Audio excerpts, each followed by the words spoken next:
Hello and welcome back to Shelf Center. This is Bryce, and thank you so much for stopping by. I like to do some news. Everyone's doing their fantasy news, right? This is my look at books, media, sometimes channel updates as they relate to science fiction and fantasy, and sometimes horror. And so this is a lot of news today, but we always start with the books. There's timestamps in the bottom in the description if you would like to get to the juicy bits that you already saw in the title. But anyway, let's jump into first the books. I'm really loving these new Elric collections, I guess, that are coming out. This newest one, Citadel of Forgotten Myths, is just looking really good. I don't know, there's something about this artwork. It doesn't really even change that much so far from the beginning, but I think it's just really, it's just epic. It really just speaks to me every single time we see a new one of these. I got the first one, an audiobook, with this, whatever you can call an audiobook, having this cover, because it really doesn't count, I guess, unless you have it on your shelf. They always change them. Anyway, really cool. Just thought I'd throw that out there as kind of a cover news. I always love getting into that. Just recently on Steve's channel, and I'll link it down below, we had Christopher Brenning and a couple guests talking about the Hellborn King. As I mentioned in one of my comments on the video, I do owe Mr. Brenning a review for the Hellborn King. I really enjoyed it, first of all, so there's your first mini review. If you like some grimdark but with some hope in it, but also some grimdark, it's really good. But anyway, having said that, just one of the things that I pulled out of this interview, which I thought was a really good interview that you should definitely check out, as well as everything that Steve does on his channel. But the Hellborn King saga is going to be 5 books, count them 5. 2 are out right now, Hellborn King and Wrathbringer. But anyway, but he also plans on a trilogy that will be set kind of in the future beyond this 5-book arc, and then also some kind of other offshoots. So anyway, it's exciting. If you haven't read the Hellborn King, highly recommend it. Definitely do yourself a favor and do so. All right, in my last bit of cover news, we have just a new self-published book that I just keep seeing making the rounds. First of all, with Sarah Shorn.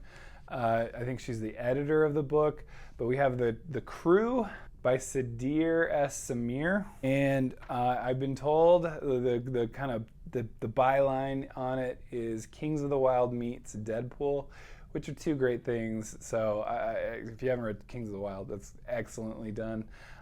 Fantasy with just some really cool quirks about it that I loved. But anyway, that really gets me, totally gets me. I want to read it really badly. And then the cover has been revealed. Looks like a cool, just an interesting crew gets together. So anyway, I'm down for that always. All right, in kind of big news, I guess. I don't know why I waited this long in the episode here to talk about it, but partly because I don't find it to be that big of news. But George R. R. Martin has apparently stated that he's 3/4 of the way done with Winds of Winter. He might regret saying that. I don't know. He seems to regret any time he provides some kind of an update on his writing, because the way his writing goes, he's not an outliner, right? He's a gatherer, and he just moves at the pace that he moves at, clearly.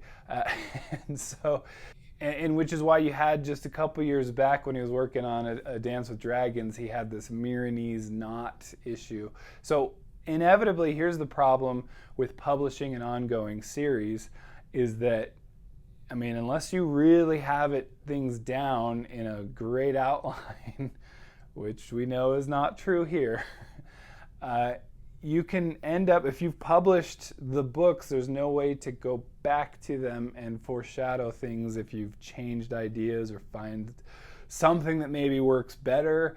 I know that's why Joe Abercrombie, for instance, decided to write his latest trilogy all together in one, so that he knew that if he needed to, he can go back. But once something's published, you can't really go back at that point. I guess there's an ability to have authors' preferred version or whatever you want to call it, and authors do. I mean, they say an author's work is really never done because they can always update or edit something. But this is one of those where I'll believe it when I see it. So I'm just like not like getting my reread on and doing everything I can, because three-quarters of the way done after this many years. If you do the math, we're talking years still to go for a quarter of the book. But in George R.R. Martin terms, like, I don't feel like time is something you can, like, he really like measures things by. Because and the other thing too is the last Game of Thrones season, or last Game of Thrones, the original, the first Game of Thrones HBO adaptation, the TV series, I mean, it pretty much stalled him completely with writing anything. He couldn't add to it. And then now we've got a new series, House of the Dragon, and I just have a hard time believing that that's not going to do at least something similar. It may, like, maybe it's like a normal thing by now. How many years into this? A decade? But I just feel like part of his issues tend to be, he's like, well, people, have like guessed, some of the foreshadowed moments that that he tried to be sneaky about, and so now he's got to change things, or they, guess certain, oh, well, this person died, and so now whatever. I'm like, how to solve this problem is to write the books, and then we don't have literally 20 years, decades to come up with theories and figure things out on our own. That seems like the solution to me, but it is what it is, I guess. All right, next kind of big author news.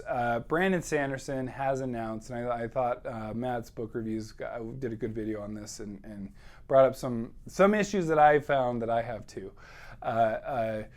So Brandon Sanderson has announced that he's going to be collaborating with the Cosmere with Dan Wells on books.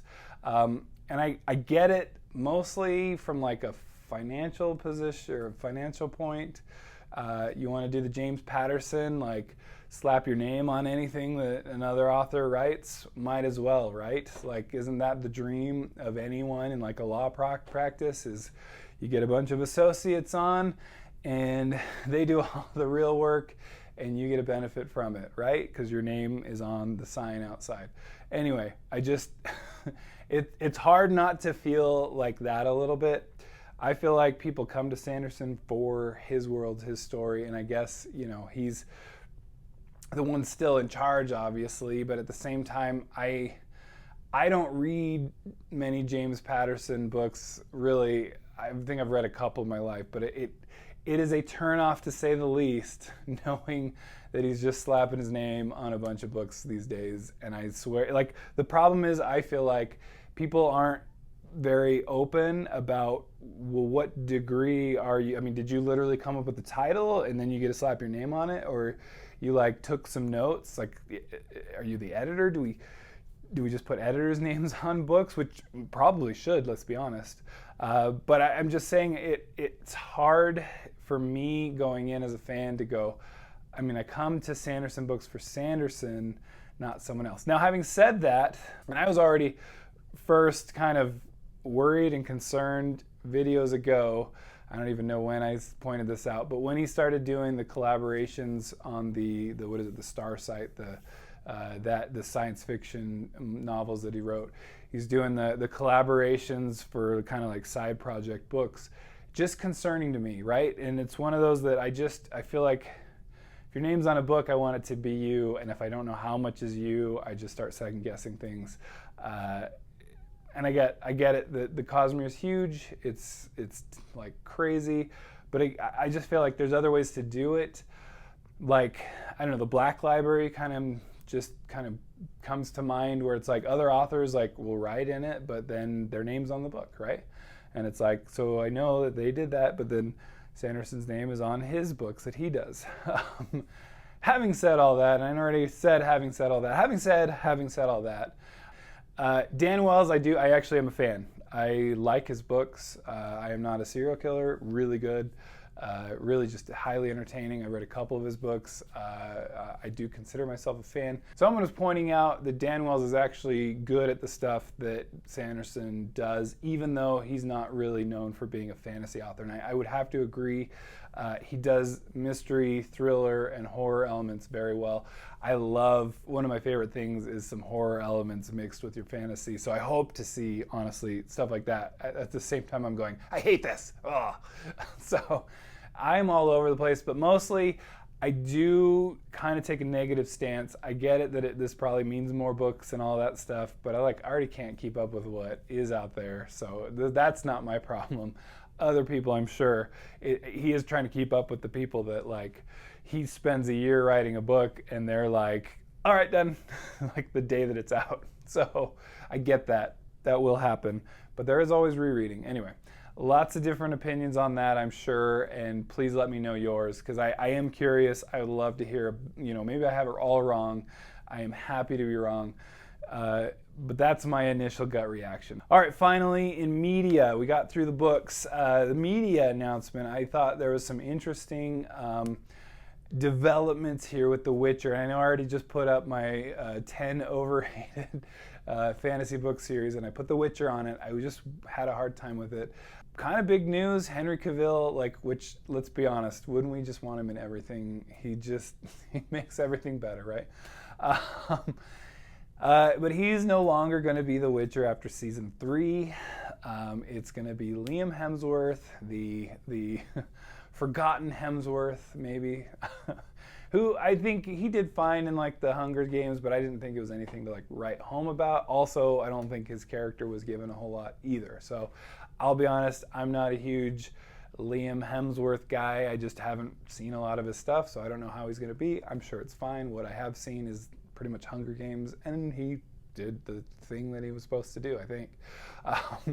But I know there's a lot of uproar about it. Most are very upset with this. I like the meme that it's well, what'll it cost you to be Superman? And it's The Witcher. Anyway, it is great. I love seeing that Cavill is so passionate about the project, the books. I've read, everything keeps coming out, and it's he just seems to be very passionate about The Witcher, right? About Geralt of Rivia, and he wants it done right.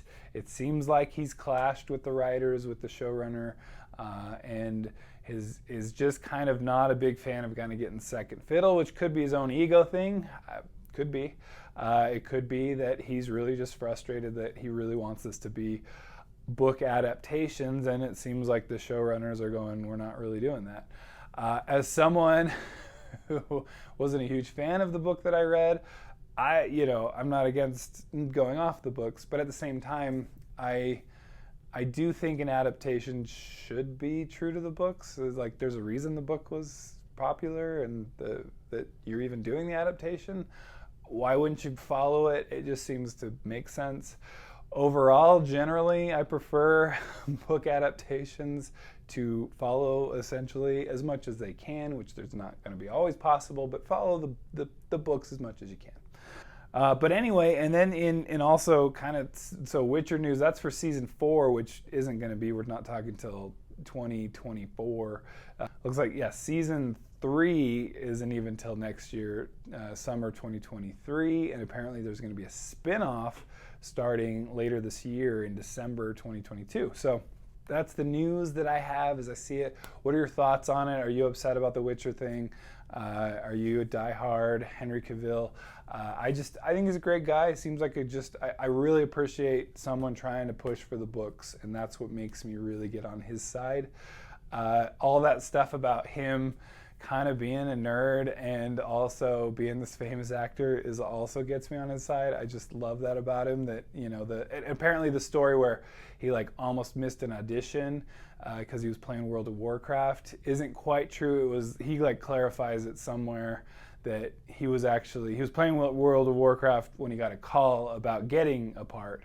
I think it was the part for Superman. So anyway, it's close, it's fun enough, but it's much more fun to be he's such a nerd, he almost missed his audition. Anyway, didn't really happen that way, but it's exciting. Anyway, it's exciting that is even part of his life. I love that. So Anyway, what are your thoughts? How are you doing? I'm finally back from vacations. Won't be taking any for a long time. Hope to be back on track for some time here. And I got a lot of stuff planned here. I just hope I can keep up to date with it. I will be participating in the Once Upon a Readathon here, and I will be getting a TBR hopefully up this week. I know I've been doing a lot of TBRs, but I think that's what we're gonna attempt here. So anyway, thank you so much for stopping by. As always, this has been Bryce, and you've been centered. I'm making things up now. Catch you later. Bye.